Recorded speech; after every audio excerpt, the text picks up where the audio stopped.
It's մեկին աշխատանքից ազատեն, օրինակ նախագահ Սարգսյան դիմելու կամ վեհապար Հայրապետին կաթողիկոսով դիմելու համար։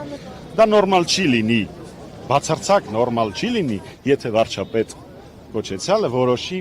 ասել, չէ, այդ մարդուն հետ կընդունեք աշխատանքի։ Չնայած Civic-ի պարագայում, քանի որ ինքը ԿՊ-ի լրատվականն է, այդպես էլ պիտի լինի,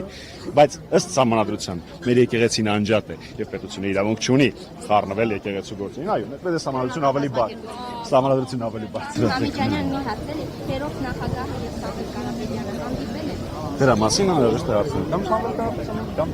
Ուղղակի նրա թիմակիցն է դրա համար։ Ես չասեցի, որ չգիտեմ, ես ասացի, որ դրա մասին պետք է հարցնել կամ նախագահին կամ Սամվել Կարապետյանին։ Չեմ մեկնաբանում։ Պարոն Համիջանյան, եկեղեցի եւ պետության անջատ լինելու վերաբերյալ եւս 2020 թվականին կաթողիկոսը պահանջում էր Նիկոլ Փաշինյանի հրաժարականի եւ ոչ Բաղրամյան պողոտայում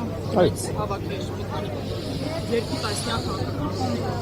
2023 թվականին երբ որ իմ գործընկերներից մեկը հարցրեց շարունակում եք պահանջել Նիկոլ Փաշինյանի հրաժարականը, ասաց որ պահանջը անժամացվել է։ 24 թվականին ականատես եղանք սրբազան շարժման, որի քաղաքական ուժերի հետանդողում են կարծեմ նաև դուք։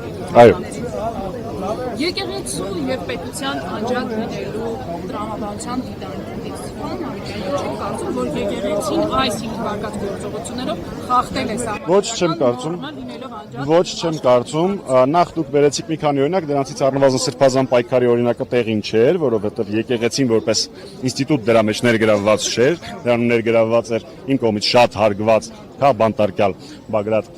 Սրբազանը, սա մեկ, դա տեղին չի, երկրորդ,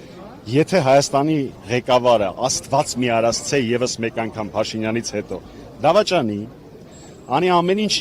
դեմ Հայաստանի Հանրապետության եւ այն ժամանակ դեռ հայերով բնակեցված Արցախի Հանրապետության շահերին հակառակ, ես կարծում եմ, որ տրամաբանական է, որ վեհապար Հայրապետը պահանջի իր հրաժարականը։ Դա չի նշանակում, որ եկեղեցին խառնվում է քաղաքականությանը։ Դա նշանակում է, որ վեհապար Հայրապետը իր կարծիքն է հայտնում դավաճանի վերաբերյալ։ Դա բացարձակ չի նշանակում, որ եկեղեցին որպես ինստիտուտ ձեր զարմանքին պատասխանում խառնվում է քաղաքականության։ Եվ երբեք ընդգծում եմ, եկեղեցին որպես ինստիտուտ ներգրավված չի եղել քաղաքական գործընթացներում, այդպիսի բան չի եղել։ Իսկ հիմա պետությունը չէ, Փաշինյանը որպես նոր ձևավորվող դիկտատոր, ինչպես եւ բոլոր դիկտատորները, փորձում է վերացնել երկրում առկա բոլոր ինստիտուտները, այդ թվում նաեւ եկեղեցին։ Դա իրեն չի հաջողվել։